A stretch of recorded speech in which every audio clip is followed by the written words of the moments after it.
first part of the 19th century, Westerly had a bustling downtown. People came to shop in the many different retail stores that existed then. One of the most popular businesses in downtown Westerly was the Vars Brothers Pharmacy. Lunch counters were a common feature in drugstores up until the 1960s, and Vars' lunch counter had become a popular gathering place for people to socialize and gossip. Lois Vars, the third generation of Vars pharmacists, ran the business for 12 years until it closed in 1974. This is her story.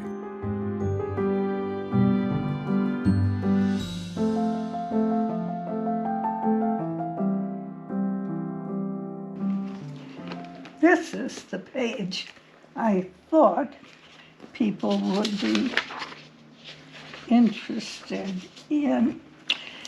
My grandfather was the best known of any of the relatives. He was a manufacturing pharmacist. In other words, he made citrate of magnesia and all of these different essences and elixirs, your vanilla extract. This is Enoch W. Vars. And these are all some, anyway, of the different labels that he had. His paregoric, magnetic, toothache cordial.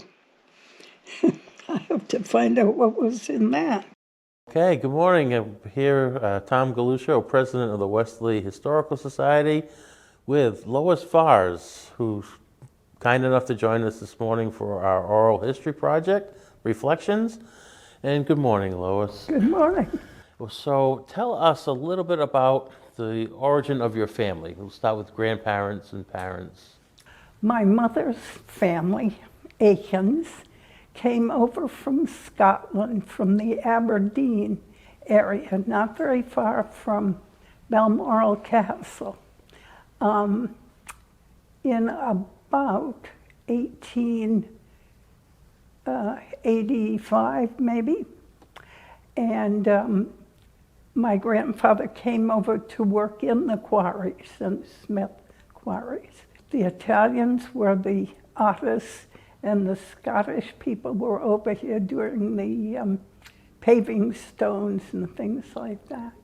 My mother came from a large family, and she was the last of this family, and was, I think, brought up as a pampered little kid. Was very pretty, very charming, had beautiful skin, like the Queen, and beautiful blue eyes and a lot of sparkle. My father's family came over in about 70.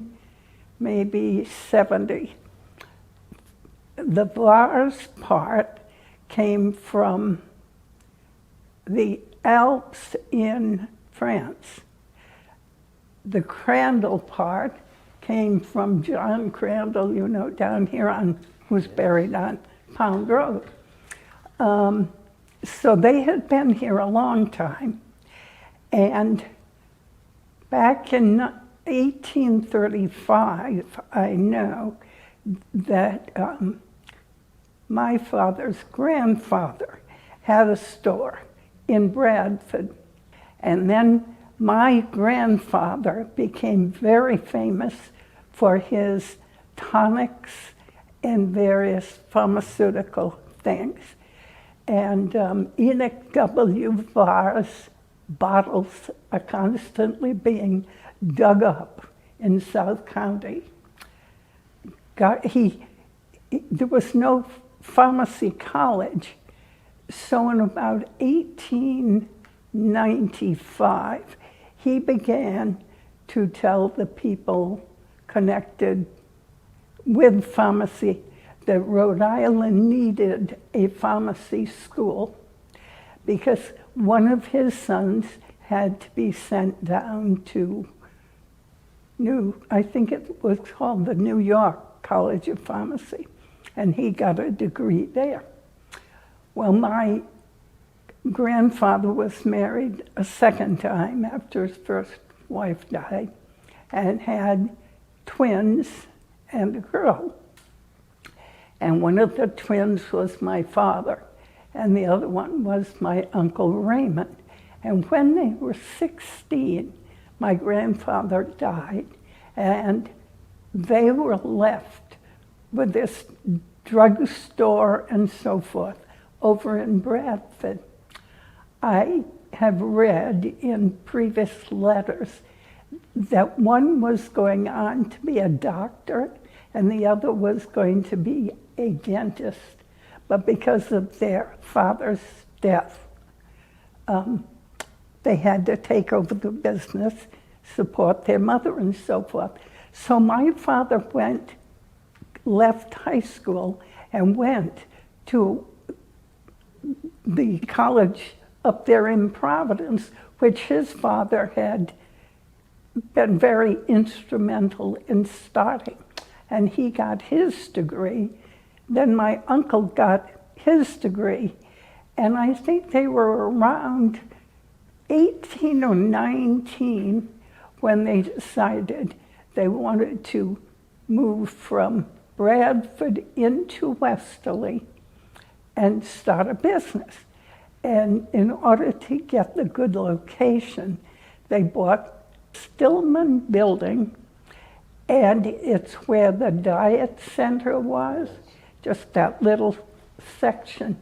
But it was a stationery store, and they really were not interested in stationery. But to get the location, they ran it and also started the drugstore. And then through the years expanded, and then finally ended up buying the Industrial National Bank building. They ran it, these two twins, and that's why it's called Vars Brothers, ran it together and began to expand. So they went to Watch Hill in the summer, and right next to the Olympia Tea Room, there's a little pathway, and then there's what was the old Sisson building, and they had 1/3 of that as the pharmacy at Watch Hill. And then they kept the pharmacy in Bradford. In the meantime, they began to make their own ice cream. So we had Vars Brothers Ice Cream. The factory was over on Oak Street. And we had a big refrigerated truck that used to go around. They opened an ice cream and candy store in East Greenwich. They had a store in Providence. They had a candy and ice cream store in Westerly, and a couple of stores in Wakefield. So in the summertime, especially during the war, it was very difficult to get heavy cream and this ice cream was, we'd all be on diets if it were still made today. But this became a real problem. They couldn't make the ice cream the way they were used to having it made. But during the war, there were a lot of restrictions.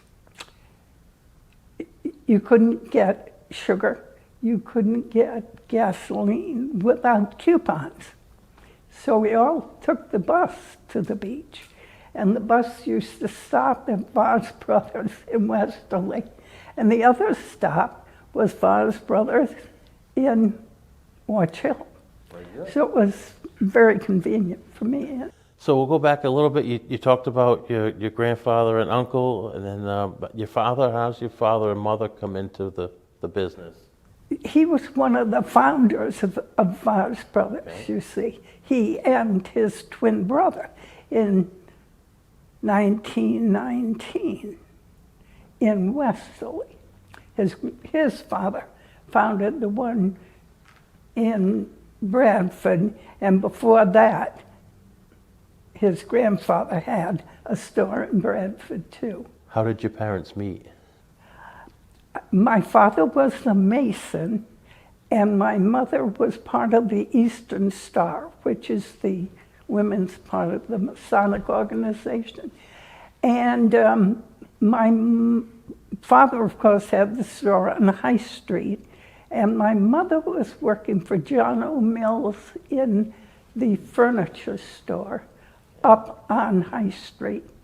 And she lived on Cross Street and used to walk home for various meals and so forth. And he spotted her, and that took care of that. Yeah. Siblings?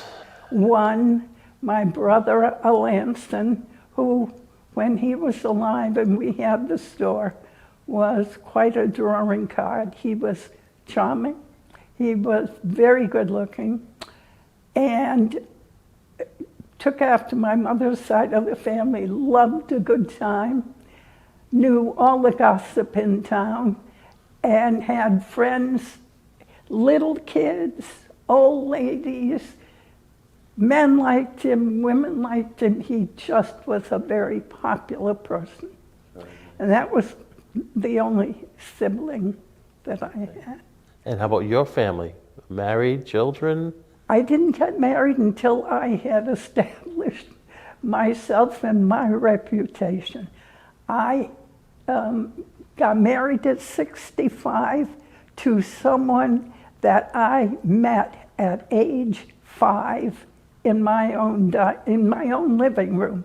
And the funny thing is, both Bill and I remember that meeting.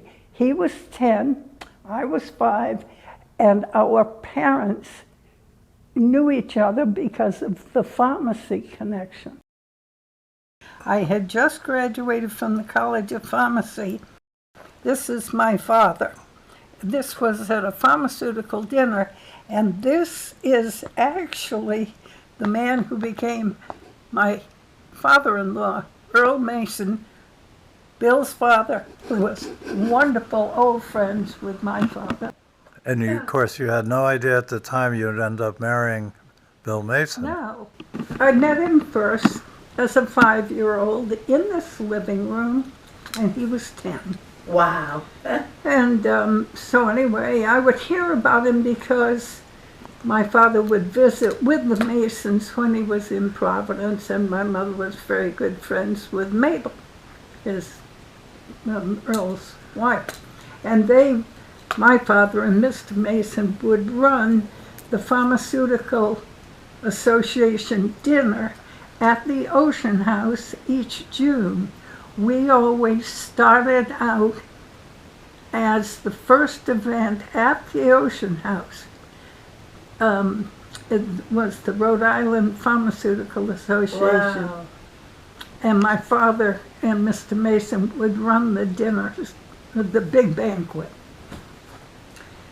So I heard about Bill all my life, but what did I care? He went to Brown, and he was brilliant, and he got married and had a couple of kids, and then suddenly he came to Westerly to live too. He had been high up in United Fruit, which is now Chiquita, and had been head of the worldwide banana business, Baskin Robbins, ice cream, Revere sugar, all that kind of thing. And so I knew he was very, very bright. And I knew his family better than I knew him. I mean, I knew his mother and father better than I knew him. But then Kay died very suddenly, and I made up my mind nobody was going to think I was chasing after Bill Mason, so I didn't. But eventually, he was my financial planner by that time. I figured he knows all about the drug business. Yeah. He knew my family. I knew his values. And so we eventually got together and had a great life together. Wow. Yeah. But I am delighted that I didn't get married you know, when all my friends were getting married in the 20s, I wanted to do something and be Lois Vars. Yeah. I didn't want to be the wife of the guy who was big shot somewhere. You figured, okay, I'll take care of myself. And then when I had taken care of all those, then it was time to see if I could have a happy marriage. So we had 20 years together, which is pretty good. It was good. It was great. We had known each other's parents better than we had known each other. And we understood pharmacy and so forth, and, you know, and he was great because he set me up for good retirement because of his knowledge of money and so forth. So, but then I moved back to my own home. Yeah. Where you're most comfortable, right? Yeah, right. I had the house. He had the location, but I had the house. So you've told me before that you found yourself in pharmacy school as a means of keeping the business. Oh, yes. Well, when I was growing up, my uncle was still alive. And so it was these two Vars brothers running this business.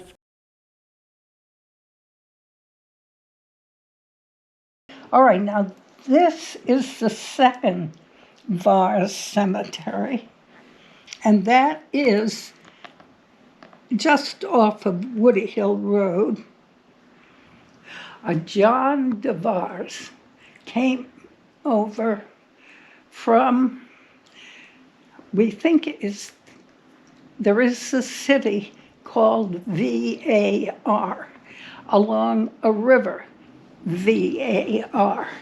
And my French teacher told me that she was sure my name originally was DEVAR. I thought she was crazy, but she turned out to be correct. And the DE stood for the nobility group over there at the time. This is the page I thought people would be interested in. My grandfather was the best known of any of the relatives. He was a manufacturing pharmacist. In other words, he made citrate of magnesia and all of these different essences and elixirs, your vanilla extract and so forth. Him? This is Enoch W. Vars. And these are all some, anyway, of the different labels that he had. He started in Niantic, Rhode Island, which is now Bradford. They changed the name when the Bradford Dyeing Association came to Bradford from England. He built the house and a very big building that housed a little pharmacy, housed the post office, and a couple of floors of tenants. And the railroad came through his land and his father's land right straight through the middle of it. So on one side he had the New York to Boston railroad track, and on the other side there is Vars Lane. Unfortunately, the house and the property has not been kept up because somebody bought it, of course. And what year was that he built that? Well, it would probably be in the 1880s, I would think. So he started it, and then when did the other pharmacies open? Oh, well, he died at the age of 61, very unexpectedly. And my father and his twin brother were only 16, and they were left with this business, a mother and a sister to take care of. So my father went up to Providence to the College of Pharmacy, which was on College Hill at that time, and got his degree in pharmacy. And then when he was finished, he came back, and his twin brother went up and got his degree in pharmacy. They commuted, of course, by train. The train stopped practically in their dooryard, and they would go up every day on the train and walk up.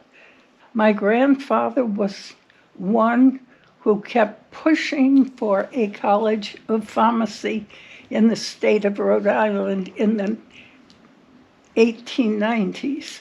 And he finally got them to start a college. So it was to that college that my father and my uncle went. My grandfather's first son had to go to New York City to get his pharmacy education because there was nothing in Rhode Island that would give him the degree. So my father came back and bought a building, the Stillman Building, which was a stationery store in downtown Westerly. And he wanted the location. He didn't necessarily want a stationery store, but that turned out to be a good thing to have. And then he opened the pharmacy, and then he bought a third part of the building, and that's the original bigger Vars Brothers. And then later he bought the Industrial National Bank building, and we put in a ramp and ended up there. So the name was sort of well known. Then, in addition to that, he had the Watchhill store and various other stores, and also they went into the ice cream business and had an ice cream factory. And a wonderful man who used to make great ice cream, very, very rich ice cream. So the other day I actually found a picture of the one of our trucks, which I didn't think I had. I just thought it was interesting, all of this old stuff, his handwriting and his... this is the Bradford store right here. And I have a postcard for you that you could take home for that. This is the little house. That's the Bradford store. The store part was right along here. And what is that, this down here? That's another shot. Oh, okay. The And house that's the had just original been... house? too? No. This is the original house, and next to this is this. Okay. And right next to it is this. That was his first. He was married 2 times, and so he had 2 children by his first wife. She died as a very young person, leaving an 8-year-old and a 12-year-old. And then he married the woman who became my grandmother. That's all of his obituary stuff. This was my grandmother. Okay. That was his second wife. This is an article that came out just this past year or so on Dorville is one name that Bradford used to have. It was Dorville. No, I guess it was Niantic and then Dorville. Oh, that was one of the trains that went through. Trains were a big deal back there. You know, we forget how really important that whole idea of a train coming through. And I remember at 2 o'clock in the afternoon, the New York train would go through Bradford. Wow. And The engineer on that particular one was a half-brother of my father's, so we'd all end up on my grandmother's porch waving to him as he zoomed by. Wow. So I'd be over there maybe visiting her, and if it was coming up to 2, I would all troop out and wave. And this was my grandmother's family. They were Crandalls, and they're all over the place. So the Crandall farm that's on Pound Road, is that part of your... Yes, yeah. That's every Crandall in the United States, I think, goes back to John Crandall, who's buried there. That, I didn't even know we had it, but evidently George Utter found this. And he says, I thought you would like this old signature of your store. It appears to be an original drawing for the signature cuts.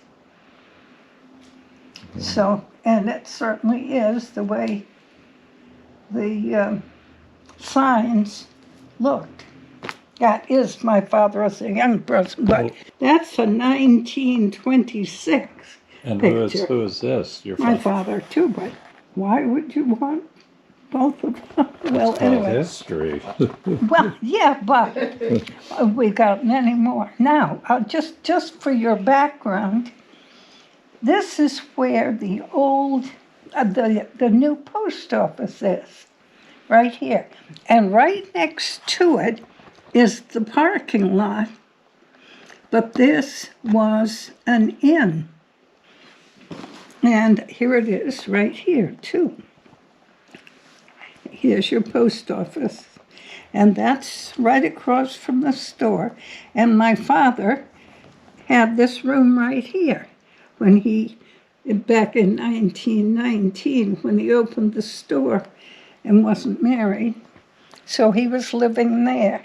And in the meantime, my Uncle Raymond was in Bradford, or Niantic, running the store there.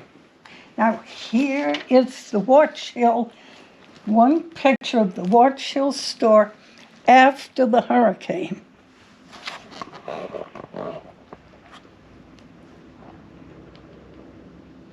And what's this? Oh, this was just something I found. Is Watch Hill Columbia Hotel, I guess, or Columbia House. Oh, this must be where Spiro's Olympia Tea Room was. Right. Because right between our old store and what's now the Olympia is this pathway, and it does go up a hill, and it connects with almost in front of where Taylor Swift lives. And this over And here? this over here, our store was, I can't see, at that end, I think it started right there and came to about there. Okay. And that's the Watch Hill one. That passway is still there. Yes, yeah. Here is the picture with the Stillman house, and this is the first store, the stationery store that my father bought in order to have a business in downtown Westerly. Wow. And that's where the Diet Center used to be. I don't know what's in there right now. Right. There was a big fire, and I don't know Or where was it that... the 1930s fire? I don't know. That was... I don't remember anything now Why? of the inside of the store. But here is, well, maybe you ought to take this. That's the old soda fountain, and the sign says 1925 to 1930. This was the way Vars Brothers looked at that time. And that's why I put this. So this was the front of the store Yes, in downtown Westerly? yeah. And that's the old soda fountain? Well, in this store, this was the soda fountain. Was this the inside of the store? Yeah, all of these. And that's the You 1930s? see, Look at the price. 1925 through 1930. 30, Wow. okay? And so this is just 1/3 of the store. 1/3? What was the other 2/3? There were 3 stores. One was a stationery store. Then you had another building. And then you had I.B. Crandall clothing store. And as time went on, my father started with one store, then bought another, and bought another, knocked down some walls, and we ended up with the big store. Oh, and this Now page you here? see, here we go. This is the old store, 1930, what does that say, 5?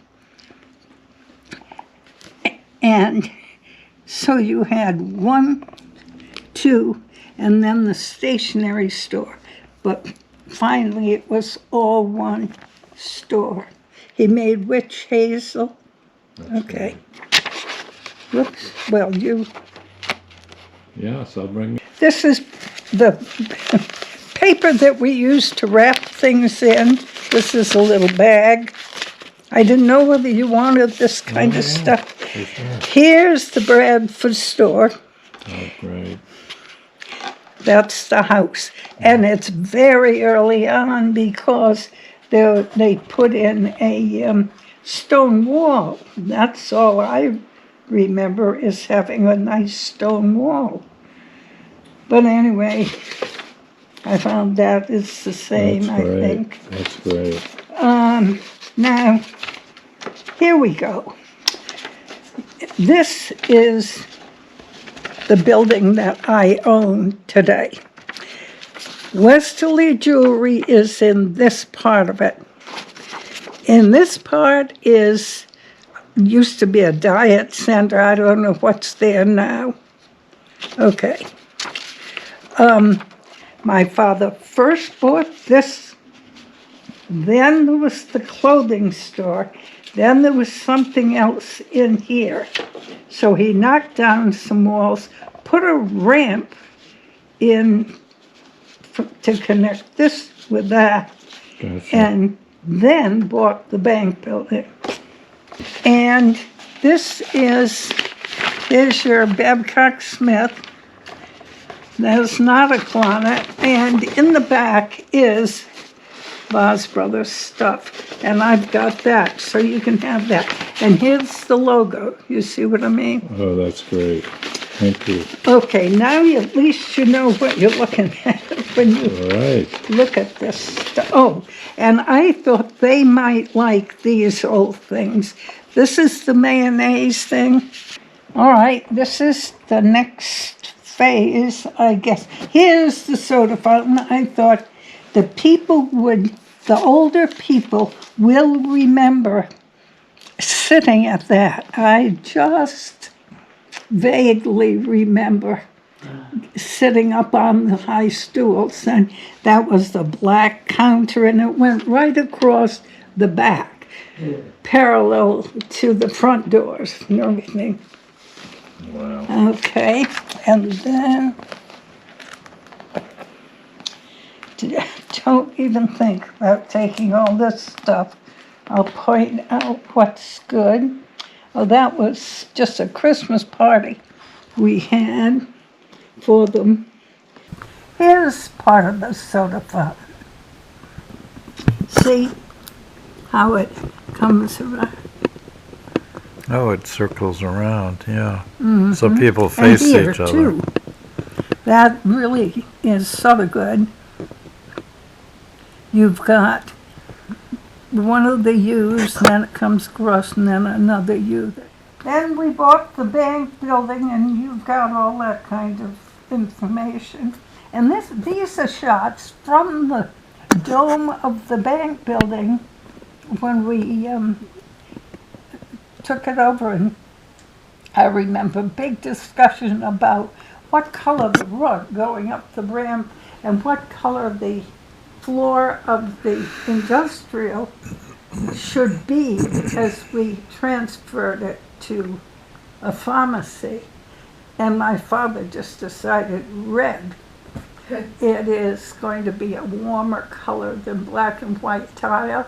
And I thought, wow, that's something. And I think it worked very well. Here is an old menu that I believe is in every antique store around, according to what people tell me. And then this is the china that we used at the fountain. We had VB on it, and it was, really quite heavy. And we also had not sterling silver, but silver utensils with the engraving VB. Wow. For the people at the fountain to use. So that was better than plastic.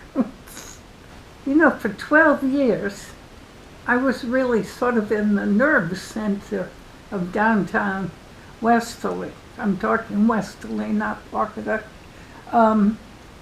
McCormack's store and our store were the sort of big time stuff. And we knew everything that was going on. And we knew all the police, and my brother was very friendly with everybody, and they would tell him things that they wouldn't tell anybody else. And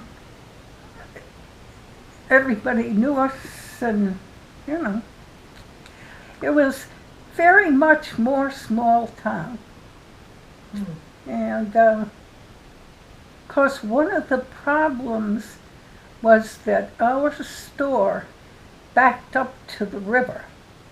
There was no way that we could do a drive-through, you see. So, and there were only like 3 places to park in front, 3 or 4 after we bought the bank. And with all these people getting automobiles and nobody walking anywhere anymore, and people working and not having time to stroll around, we thought, well, it's either move or get out of it. And I didn't want any more of it. I wanted a life. And so I had a life when I went down to the university. I never worked in the store. My mother didn't work in the store. My cousins didn't. My brother did. My uncle died very suddenly at the age of 61. And that, because of the will and the way they had everything set up, meant that the survivor bought out the other person's side of the business, which threw the business to our side of the family. Now, in the meantime, I had already graduated from college with a degree in mathematics, and I was busy teaching trig and solid to very bright kids near the University of Maryland. Maryland, because I went to college at Hood in Maryland. And I came home one summer and I was thinking, to run a business like a pharmacy, somebody in the family has got to be registered. So I thought, well, I'm sick of teaching. And I thought, this is the ideal time. Quit the teaching, see if you like pharmacy. So I started pharmacy. I didn't care for it, but I thought, you're after the degree, keep moving. Part of the trouble was, I was 10 years older than the kids who were in my class at the university. They were the same age as my trig and solid kids, had been. Sure. And they could memorize, but they couldn't think. It was driving me crazy. I, at the age of, 28, I guess, couldn't memorize the way an 18-year-old can, but I could think. I could do the physics problems, because know certain things and just think it through, do it. But never having worked in the store, I didn't know the color of the different tablets or what they were used for or any of that stuff, so it was really very difficult. Plus, I didn't care for chemistry. I'd look in the beaker and think, that's a beautiful color green, but I didn't care how those two things made that green. But I got through the program, and by then I had backed myself behind the prescription counter, and I stayed there for 12 years. But I wasn't married. I didn't have kids of my own. My brother was married with 2 little girls who knew whether they were going to marry somebody who wanted When did you graduate from pharmacy school? When? Yeah, when? You were at the University of Rhode Island. Yeah, I graduated from pharmacy in '62. I graduated from Hood College in '51, and I got a degree from Columbia in '56, I guess. So, I have sort of been all over the place. And I finally said to my father, I don't want this for the rest of my life. I really want a life. And I love to travel. And so, to his credit, he thought it all through, and we just closed the door. And I bopped around for a year and kept thinking, what am I going to do? I got to do something. I can't just do nothing. And I got a call from the dean of pharmacy at the university. And he said, I'd like you to come down. I want to talk to you. So I went down, and he said, I'm looking for somebody to help me. And I said, what are you talking about? Well, you know that ad that's been in the paper? And I said, no, I don't. I haven't been reading want ads or any of that stuff. And he said, I'm president of the university right now, interim president. I am a professor of pharmacognosy, and I'm dean of the College of Pharmacy, and I have spread myself too thin. And I need somebody to help me run this college. And I said, well, now, wait a minute. Just what do you need me to do for you? And he said, start an externship program, meaning take these pharmacy students and find places for them to go and work for maybe a semester and so forth. And to do that, you'll have to travel all around New England and visit hospitals. He said, I'm also in charge of the pre-med, pre-dent program. I want to know what these people are looking for that kind of a student. And I thought, oh boy, that's going to be the ideal job. I love to travel. I love little inns. And I thought, hey, why not? So I took the job. Then suddenly I realized I was really doing 2 things. I was in charge of the students, and I was in charge of the externship program. And I thought, this can't go on. And they were both getting to be just too big. And so I said to the dean, one or the other, but I can't do both. And he said, fine. So he made me the assistant dean, and we just had the most wonderful relationship. Heber Youngkin was one of the brightest men who worked at that university. I knew what he wanted. He knew what he had in me. And the 2 of us got along beautifully. He would leave a note in my mailbox. and it would say, I'd like you to do this and so, and I'd do it and leave a note on his desk at the end of the day saying, I went to that meeting and here are my opinions. And evidently, some of the dinners at the Youngkin house were hysterical because of some of my comments.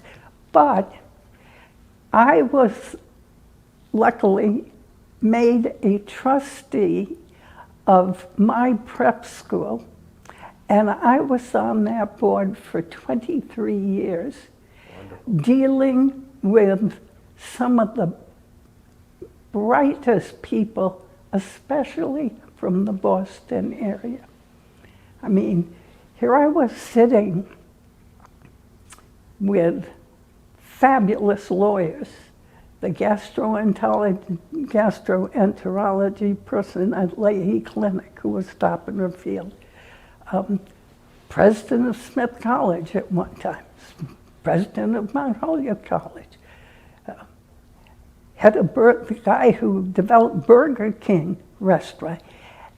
And I learned more through my 23 years about administration and so forth. This is the world's largest private school, and that was great. And when I got through with that, I also, for 12 years, was one of the trustees of Hood College in Frederick. And so Dean Youngkin knew I knew administration. You know, he knew I knew more than pharmacy. And so we had some wonderful times. And I made some very good friends at the university. But I had some great friends from early days in Westerly. Jane Bradshaw Gingarelli was a first grader at Chestnut Street School, the two-room schoolhouse, in the first grade with me. Janie was always full of energy and fun and so forth, and she was very bright, and we sort of bonded, and through the years got into a few problems in school with the teachers. But I never had any patience with stupidity. I mean, use common sense. You don't have to be brilliant, but doggone it, everybody's got common sense, and they ought to use it. And if the teacher didn't measure up to my expectations, you know, I could be a little devil. And I have wonderful teachers, except for a couple of them going through Westerly. I think probably two of my very favorites were Miss Kelleher. It was Gertrude Kelleher, and I had her at Elm Street for 5th grade. And Florence Madison. Okay. And Florence came in when I was in the 8th grade, and it was during the war, and we were having one math teacher after another. And because the men would come in and they'd work with us for 8 weeks, and they'd be sent off somewhere, you know. And suddenly this woman, whom I think we all thought was at least 60 years old in 1944, you know, we were 8th grade students, and everybody was so old. I think Florence probably was 22 when she started. And she was wonderful, and she stayed with us longer than anybody else, and she was a friend of mine all my life. So I went to the two-room schoolhouse at Chestnut Street. Then we all on the Watch Hill side of Granite Street went there. And then we went to Elm Street. Now, people on the other side of Granite Street would go to Park Avenue School. But we all got together at junior high school. And I loved junior high. I didn't know my parents knew every doggone teacher up there, but I just knew I was having a wonderful time. I loved it, loved the teachers. We had good music, we had good art, and in those days, Mr. Valentine used to go from school to school and teach. And then for the art, we had a Miss Warner, I think it was, and she would go from school to school. And there was an elocution lady, Miss Stanton. And evidently, when I was just a very little girl, my mother would have me out on the open porch on the side of my house. And Miss Stanton would walk from Elm Street and Chestnut Street up to the junior high. And she would come up School Street and come through Summer to get up to Babcock. And as I say, my mother was friendly with everybody, always talking to somebody, and she'd have a chat with Miss Stanton, and I suppose Miss Stanton would say, "Lois, how are you today?" and tra-la-la before she kept going. So I hit first grade, and she came in as to teach us, just for half an hour or so. And what we were supposed to do was each one of us stand, tell who we were and where we lived. So I stood up and I said, "You know perfectly well where I live, and you know who I am, because you speak to me every day," or used to anyway, "when you went by my house." And with that, I sat down. And that's sort of been the way I've been all the rest of my life, unfortunately. And I was forever being told, "Remember, your father is in business." And my cousins used to say, "Don't be seen coming out of the wrong places." And I'd say, "Well, what are the wrong places?" Holidays, Cap's Cafe, Marone's Bar and Grill. You are not, as a woman or girl, to be seen. Come here. "Yeah, but my brother could." That has nothing to do with that. You are not. And one of my cousins said one time, "And don't think you can put it over your father, because by the time you get down to the store to tell him what you've been up to, he already knows." So that was your mom's marching orders? No, this was one of my older cousins, who was just really warning me that I couldn't put very much over. And that was the thing. Everybody knew the name. And as I got older and would meet people, they'd say, "Oh, I used to work as a teenager on your fountain," or "I was part of your candy counter," as a teenage kid and everything. So everybody knew the name. Now I can walk down this. My mother used to say, "Why can't we walk down High Street and not hear about everybody's ailments?" And I said, "Because I'm a pharmacist. They want me to know how the pill worked, I guess." But now I can walk down. Nobody knows who I am. But I know a lot about them that they don't know I know. Because the soda fountain was, just full of gossip.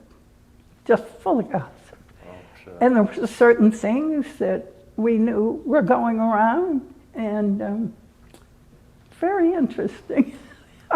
It was a typical small town. It was quieter, though, I think.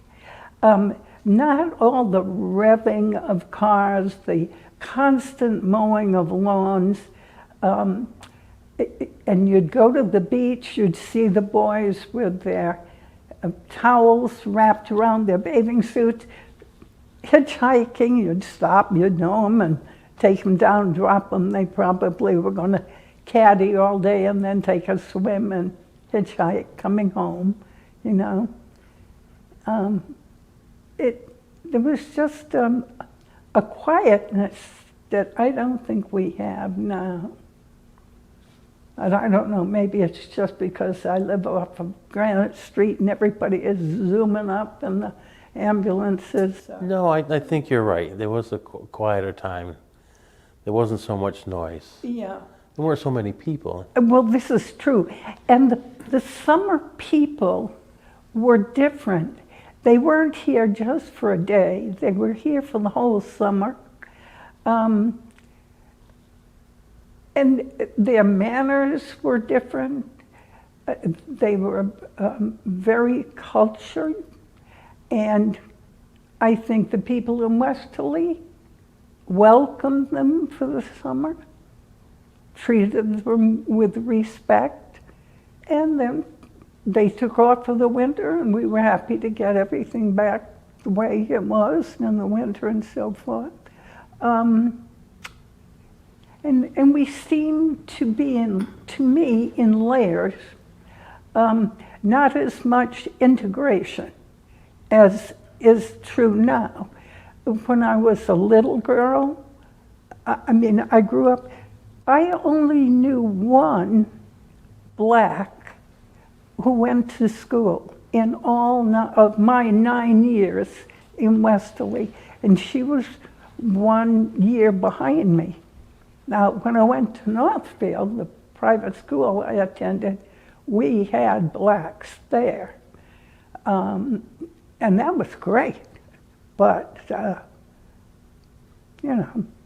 we didn't grow up. There were 2 families that I knew, and they were lovely people. And it seemed as though everybody was either in Girl Scouts or 4-H or something like that. We all took dancing lessons. Everybody seemed to be either taking piano or maybe singing lessons. We went to camp. I went to a camp in Weekapaug, Crooker's camp, down on the dunes. The old Weekapaug Inn used to be right on the water, and then there was the stretch down to Quannakentuck. And up on the top of one of the dunes was a camp.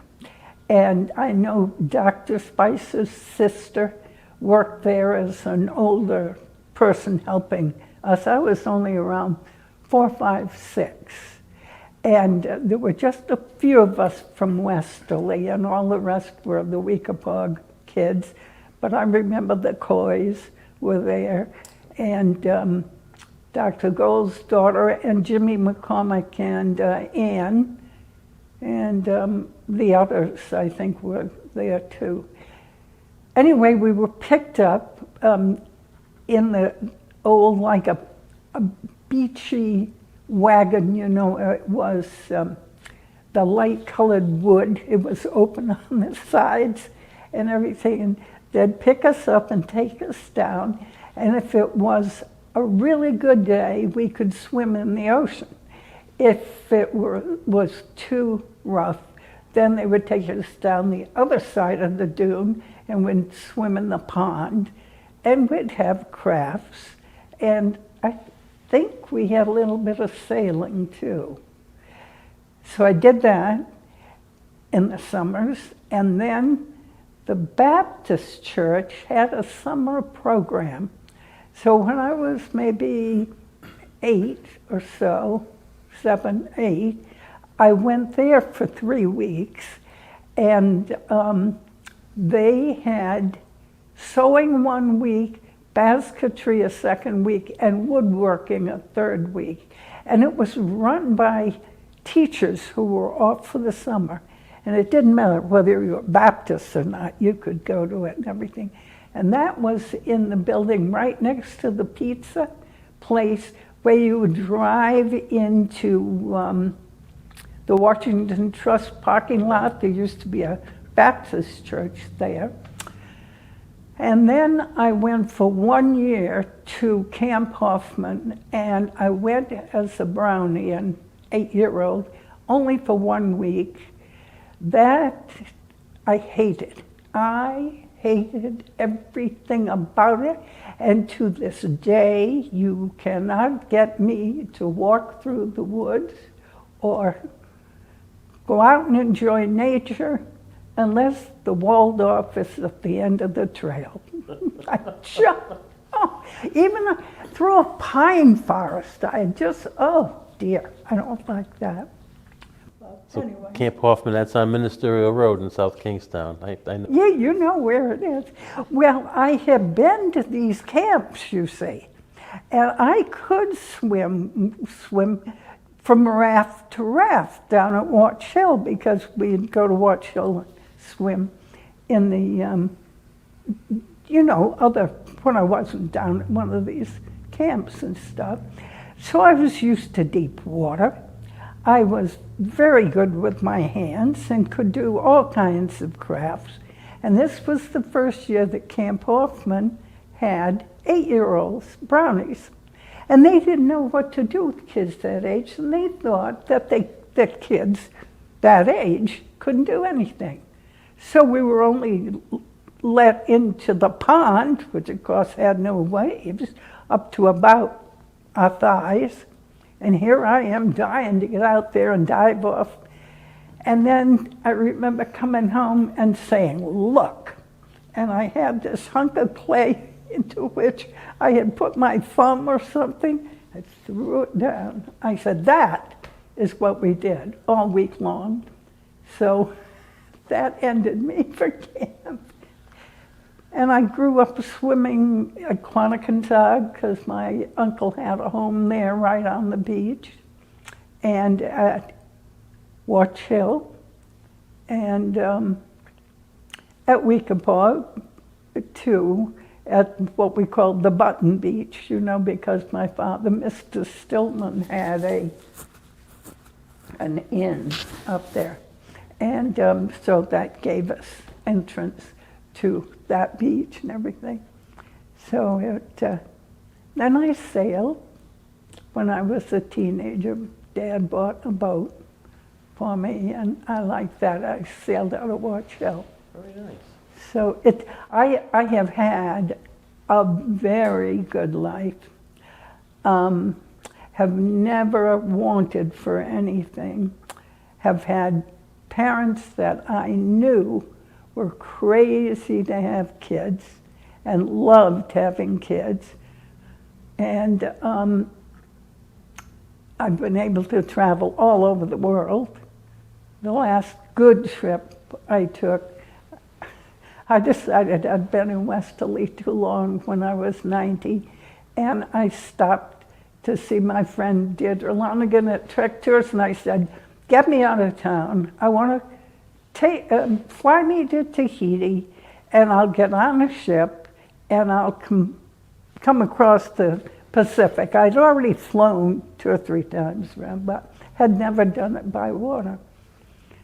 So off I went, got to Tahiti, and my bag didn't arrive. Okay, got on a ship for a 16-day trip back to San Diego with stops at Hawaii and some of the Polynesian islands in just what I was wearing. I don't know how I had that kind of faith. I just figured the bag would come. And on one island where we were there to see the harvesting of pearls, when we got back to the big ship, there was my bag along with one other bag. So, but there was some fancy dressing, for 2 or 3 days. Sure. But it's been a great life. And after my husband died, I just felt I wanted to get back in my own home, which had been empty for 20 years, but nobody knew it was empty because I had the mail delivered, I had the lawn cut, and the house looked like somebody lived in it. It looks like you're not done yet with your amazing life, thank God. 95, and you're not as bouncy as you once were. Wow, I'm quite impressed. And if you had a philosophy to share with our viewers. Use common sense and don't feel so entitled. And that's, somebody would say, yeah, well, look at the life she's had. But I still think I worked hard. And I think these young people just feel that they're going to get everything. I've got a couple of scholarships, and I've stopped giving it. They can get out there and they can work and then go to college if they want to. If I had a philosophy, I guess that would be it. Just don't think that the world owes you a living, because it doesn't. What were some of the other stores that were down there when Vars Brothers was in its heyday? Mc Cormacks. And my best Westerly oldest friend is Jim McCormack's first wife, Sally. And we couldn't go downtown. I mean, I would go with my mother. And we would go in McCormack's, and she'd have big conversation with everybody in the store. And then we'd wander up High Street, and she'd greet everybody. We'd go into Kenyon's men's store, because Miss Kenyon, the man's sister, taught me piano. Then we'd go up and see Clifford Smith at the jewelry store and have a conversation with him. And I was not one that enjoyed this kind of stuff. There were a million things I wanted to be doing. But it was very friendly, I think. And you could always find a place to park, although we would walk. You know, people weren't constantly driving everywhere. I remember thinking how beautiful the park was, the ice skating on the pond and the skiing in the winter, the movie at the United. You know, I wasn't allowed to go every Saturday like a lot of kids did, but it was nice to have a place to go. And we always, on Sundays, would go out for dinner, because actually it was one of those things that many people would come into Westerly and would come into the store and say, we're from out of town, we're only here for the night, but where would you suggest we go for dinner, a nice dinner, or we want a good pizza, or we want to. But in my youth, there weren't all these pizza places to go to. I didn't have a piece of pizza until I was 21 years old. You know, you just can't believe it. And we didn't have all these donut shops, which is too bad, too. So what are your plans going forward? Just to keep living. No, just to have a good time. I've taken up the piano. I took up Nantucket basketry after I retired from the university, and had, maybe 15 years. I've got more baskets than anybody needs, but I enjoyed that, and then suddenly thought I've got to cut out this nonsense.